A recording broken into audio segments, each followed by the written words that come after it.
안녕하십니까 검사님. 네, 안녕하세요.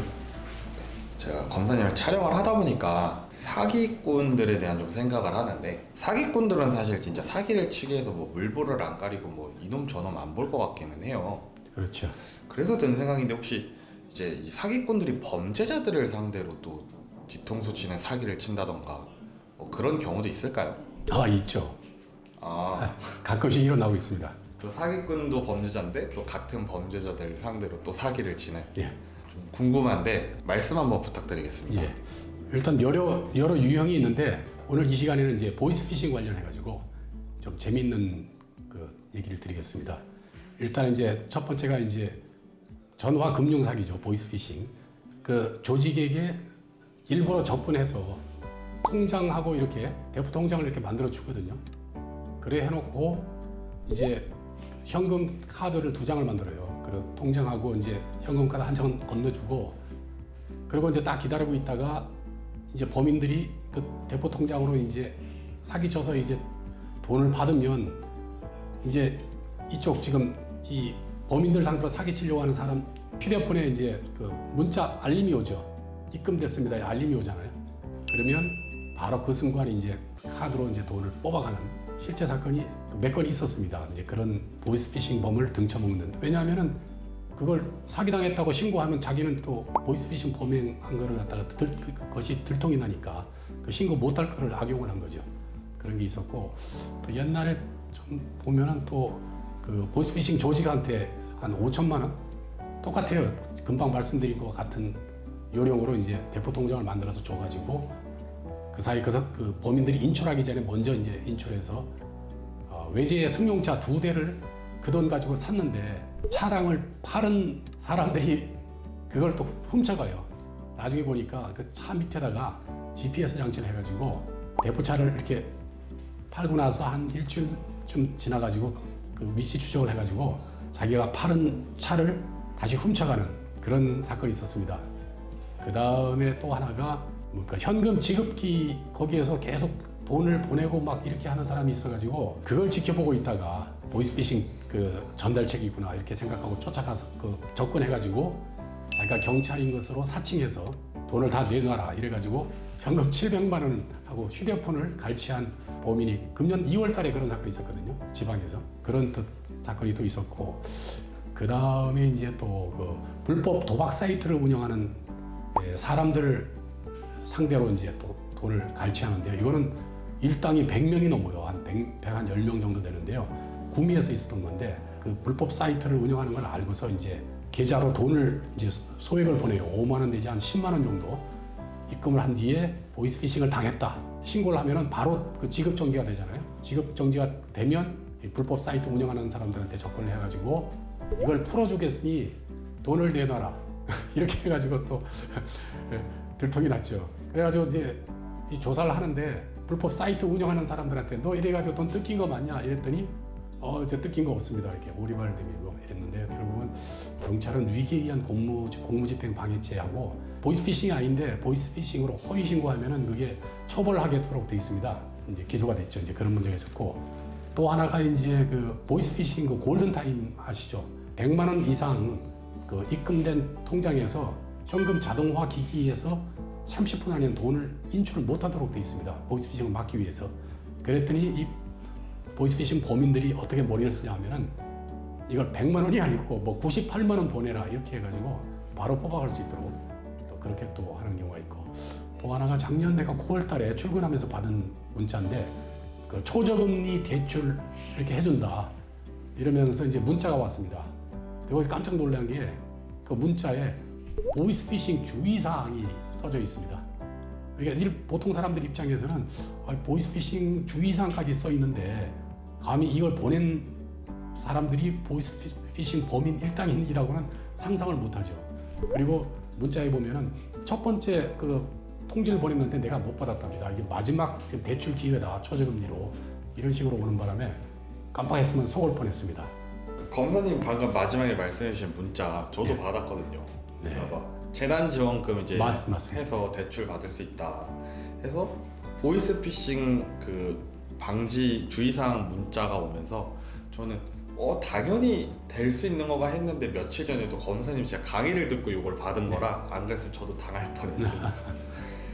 그리고 이게 또 이 사기꾼 놈들이 좀 머리가 좋다고 해야 될지 어찌해야 될지 연구를 엄청나게 하죠.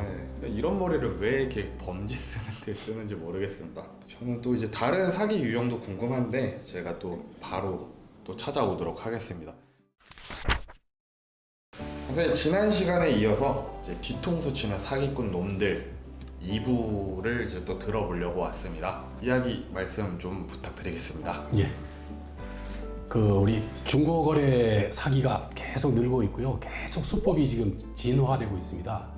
그래서 이제 중고거래하는 사이트에서 이제 나름대로 이제 자구책을 마련하는데요. 그 해놓은 게 이제 키워드 모니터링 시스템이라고 있습니다. 다시 말해서 이거는 사기 계좌라고 신고된 경우에 있어가지고 채팅에서 그 계좌를 이쪽 계좌로 돈을 보내세요 그러면서 신고된 그 계좌를 언급하면은 그 중고 물품을 사려고 하는 사람한테 경고 메시지가 뜨도록 하는 방식이거든요.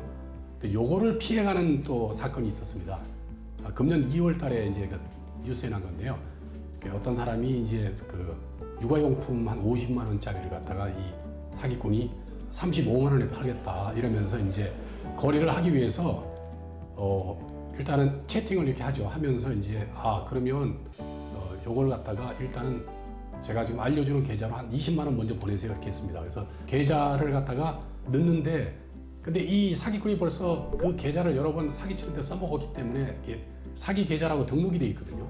그러니까 이걸 피해가기 위해서 어떻게 하냐면 계좌의 맨 앞에 그 숫자를 하나를 일부러 틀리게 해놓은 거예요. 그래서 그 틀린 계좌로 이렇게 보내세요 이렇게 했더니 이 사람이 그 계좌로 돈을 아무리 넣으려고 해도 안 들어가요. 그래서 다시 문자를 넣었죠. 이상하게 계좌가 돈이 안 들어가네요. 이랬더니 계좌 번호 하나가 틀렸습니다. 그러면서 다시 그럼 2자를 3자로 이렇게 고쳐서 넣으세요. 그래서 돈을 넣었더니 그다음부터 연락이 없어요. 근데 여기서 문제가 뭐냐면은 통신사기 피해 환급법에 따르면 재화나 용역의 공급을 가장한 행위는 그 법에 의해서 신속히 계좌 정지가 안 되거든요.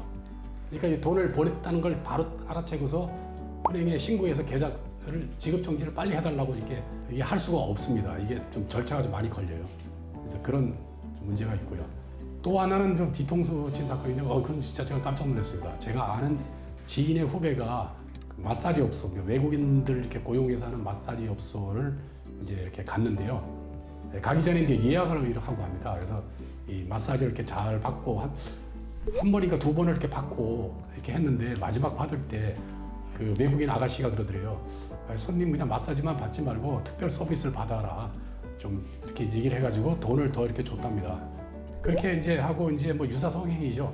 이렇게 하고 왔는데 한 6개월 뒤인가 갑자기 어떤 남자한테서 전화가 왔습니다. 그러면서 하는 얘기가 자기가 이 마사지 업소를 인수를 했답니다. 그래서 장부하고 이렇게 다 뒤져봤더니 손님이 그날 와가지고 이 유사성행위를 한 그 흔적이 있네요. 그리고 각 방에 CCTV가 설치되어 있기 때문에 그 하는 장면들이 다 찍혀 있답니다.